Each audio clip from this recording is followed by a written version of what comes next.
Assalamualaikum warahmatullahi wabarakatuh. Saya Muhammad Rafi Al-Firdaus dengan NIM 240205110014. Di sini saya ingin mengulas atau mempresentasikan matkul studi syarah hadis dengan judul Mengangkat Duri Meningkatkan Derajat, pelajaran dari hadis Musnad Ahmad. Apa bunyi hadisnya?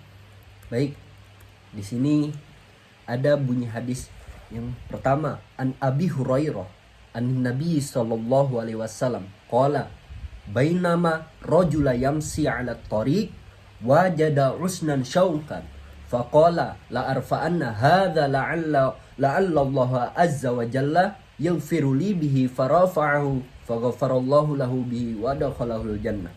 Musnad Ahmad. Dari Abu Hurairah, Nabi Muhammad SAW bersabda, di antara seorang lelaki yang sedang berjalan di jalan, lalu ia menemukan sebuah ranting yang berduri atau cabang berduri.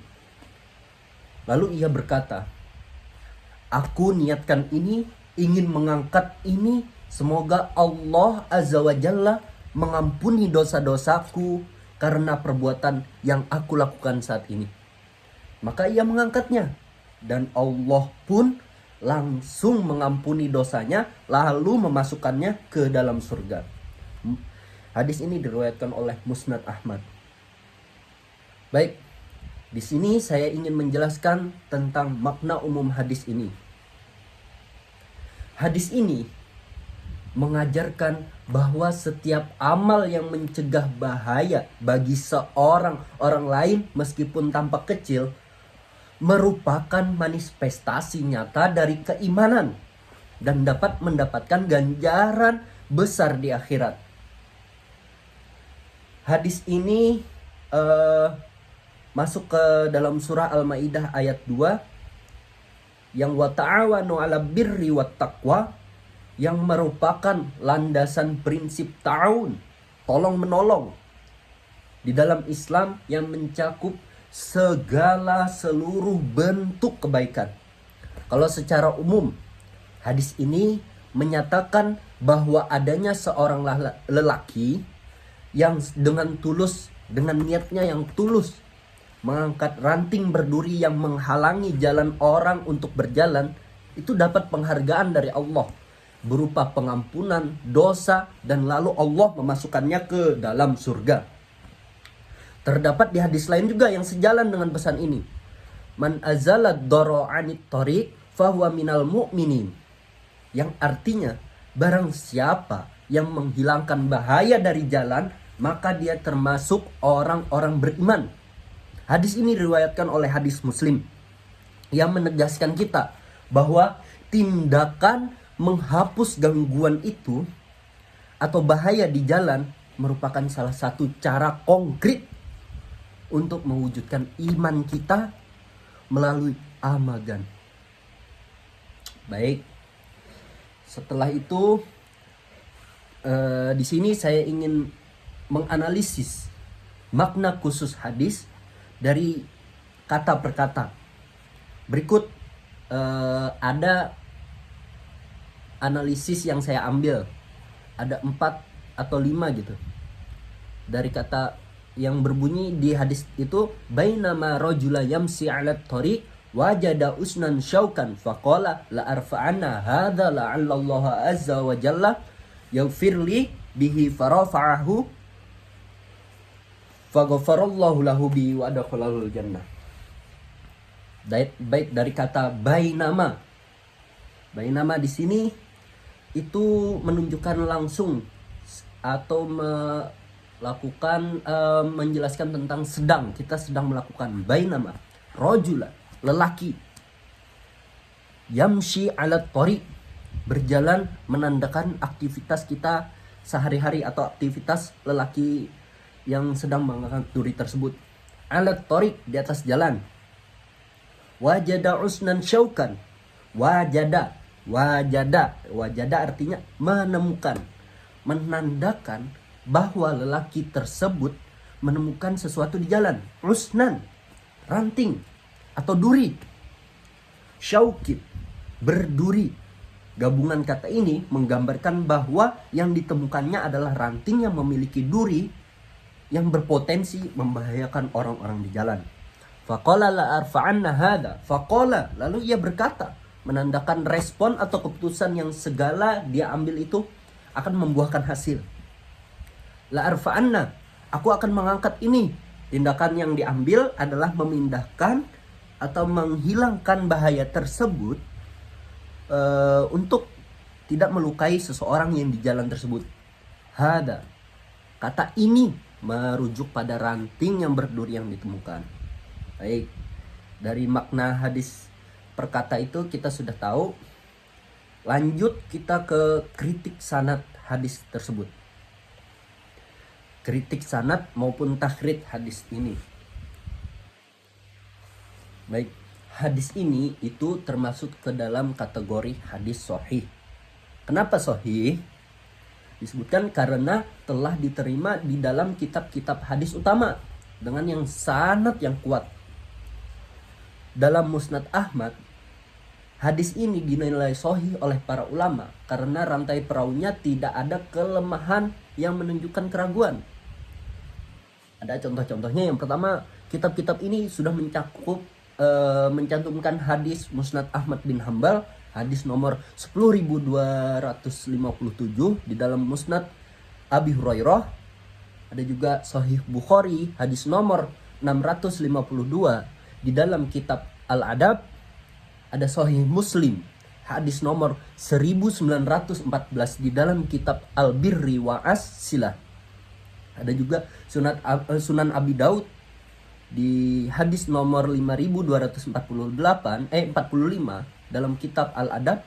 Ada juga Sunan At-Tirmidzi. Jadi sampai Sunan An-Nasai, sampai Sunan Ibnu Majah nomor 3682 dalam kitab Al-Adab, sampai Sunan Ad-Darimi dalam kitab Ar-Riqaq. Jadi status maupun pemahaman hadis ini sangat sahih karena diriwayatkan oleh Imam Bukhari, Imam Muslim, dan imam hadis lainnya. Karena hadis ini menegaskan kita bahwa setiap amal kecil yang dilakukan dengan niat yang ikhlas bisa menjadi sebab seseorang itu diampuni dan masuk surga. Dengan niat kecil saja kita dapat masuk ke dalam surga. Yang penting apa? Yakin. Innamal a'malu binniyat wa innamal kurrim li'iman wa faman kana hijratuhu ilallahi wa rasulihi fa hijratuhu ilallahi wa rasulihi wa man kana lid dunya yusibuha aw imra'atin yankihuha fa hijratuhu ila ma hajara ilaih. Jadi hadis ini juga mengajarkan kepedulian terhadap lingkungan dan kebersihan sebagai bagian dari iman. Di dalam konteks modern yang kita bisa ambil nih, di dalam dunia modern sekarang, hadis ini mengingatkan pentingnya menjaga fasilitas umum dan menciptakan lingkungan yang bersih dan nyaman bagi kita dan orang lain. Baik, dari kritik sanad kita sudah mempelajarinya. Dan yang bukan terakhir sini, masih ke kritik matan dan hadis. Baik, kritik matan dan hadis. Bahwa hadis ini menekankan bahwa meskipun perbuatan yang dilakukan tampak sederhana, yaitu mengangkat duri, itu kalau niat kita ikhlas untuk mencegah bahaya, dapat mendatangkan ganjaran besar. Ulama seperti Imam Nawawi pernah menyatakan bahwa sesungguhnya yang menghapus bahaya di jalan adalah salah satu ibadah yang paling besar. Kritik matan ini mengajak kita memahami bahwa keutamaan amal tidak ditentukan oleh besar tindakan, melainkan oleh niat dan manfaatnya bagi masyarakat. Jadi ulasan kritik matan hadis ini, aspek hadis yang dikritik, hadis tentang mengangkat ranting berduri dari jalan berbagai, itu sebagai amal yang berpahala besar. Makna hadisnya, tindakan kecil dapat bernilai besar jika dilakukan dengan niat yang ikhlas dan membawa manfaat bagi masyarakat. Dalil Al-Qur'annya di dalam surah Al-Maidah ayat 2, wa ta'awanu 'alal birri wat taqwa. Bekerja samalah dalam kebaikan dan ketakwaan. Ada juga hadis pendukung, man azzalla 'adda 'anit thoriq fahuwa minal mu'minin. Siapa yang menghilangkan bahaya dari jalan itu termaksud orang beriman. Jadi konsep di dalam fikih termaksud dalam maqasid syariah, hifdun nafs, menjaga keselamatan. Dan fardu kifayah menurut Ibnu Qudamah dalam Al-Mughni ini menekankan bahwa hadis ini nilai amalnya tidak bisa diukur dari besar kecilnya tindakan, tetapi dari niat kita dan manfaatnya bagi orang lain. Untuk penjelasannya dari niat saja, innamal a'malu binniyat wa innamal likulli imri'i ma nawa faman kana hijratuhu ilallahi wa rasulihi. Niat kita, keyakinan kita, kalau niat kita benar-benar untuk membantu menghilangkan duri yang mengganggu jalan, itu ganjarannya sangat besar, pahalanya sangat besar. Al yakinu la yuzallu bisyak. Baik, dari kesimpulan ini, hadis ini mengajarkan nilai moral dan etika di dalam Islam dalam membantu sesama sejalan dengan prinsip amar ma'ruf nahi mungkar dan maqasid syariah.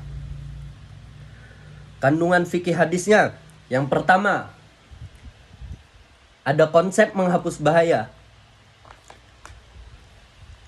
Izalat al-doror, menyingkirkan benda atau hal yang membahayakan di jalan seperti ranting berduri, batu ataupun sampah, itu bukan sekedar tindakan sosial, melainkan amal ibadah yang mulia.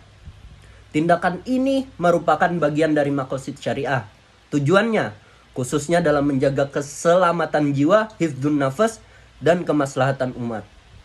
Makna imannya apa? Menghilangkan bahaya adalah manifestasi nyata dari iman dan kehidupan sehari-hari. Ada juga tanggung jawab sosial dan kewajiban kolektif. Status hukumnya nih, menjaga kebersihan dan keamanan lingkungan, dikategorikan sebagai fardu kifayah, kewajiban kolektif. Apa konsekuensinya? Jika sebagian anggota masyarakat sudah melakukannya, maka kewajiban seluruh masyarakat gugur. Namun jika dibiarkan aja membahayakan orang lain, maka semua orang itu di lingkungan tersebut menanggung dosa secara kolektif. Ada etika sosial bagi kita juga.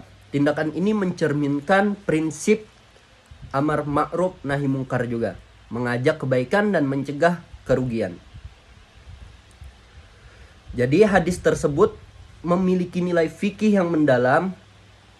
Kandungan hukum fikih ada di dalil Al-Quran, hadis lainnya, dan ulama klasik. Ada pandangan ulama di kitab klasik. Yang pertama, Ibnu Qudamah di kitab Al-Mughni, menghapus bahaya adalah ibadah yang menunjukkan penerapan nyata dari iman yang paling besar dalam keseharian. Ada juga Ibnu Hajar di kitab Fathul Bari, menegaskan bahwa setiap amal kebaikan, sekecil apapun itu, seperti memindahkan ranting saja, jika dilakukan dengan niat yang tulus karena Allah, itu akan mendatangkan pahala yang sangat besar, termasuk pengampunan dosa, dan lalu Allah memasukkan kita ke dalam surga. Baik, setelah kita mencari kandungan fiqhul hadisnya, ada juga relevansi hadis ini dengan kehidupan modern sekarang. Implementasi nilai kebersihan dan keamanan lingkungan. Hadis ini mendorong kita atau setiap individu itu untuk aktif menghapus hal-hal yang membahayakan keselamatan orang-orang di sekitar. Hal ini sejalan dengan konsep urban resilience dan sustainable development. Keterkaitannya dengan prinsip amar ma'ruf nahi mungkar, yaitu tanggung jawab sosial dan etika. Perubahan perilaku kolektif. Di dalam ilmu ini kita dapat melihat perilaku di zaman modern sekarang. Nutge Theory. menyatakan bahwa perubahan kecil di dalam lingkungan fisik dapat mendorong perilaku positif tanpa paksaan, seperti dorongan untuk bertindak meningkatkan sosial kapital. Baik, mungkin sampai situ saja presentasi dari saya. Mohon maaf bila ada kesalahan atau banyak kurang. Saya selaku presentator mohon maaf sebanyak-banyaknya kepada dosen studi syarah hadis. Terima kasih atas bimbingannya. Wassalamualaikum warahmatullahi wabarakatuh.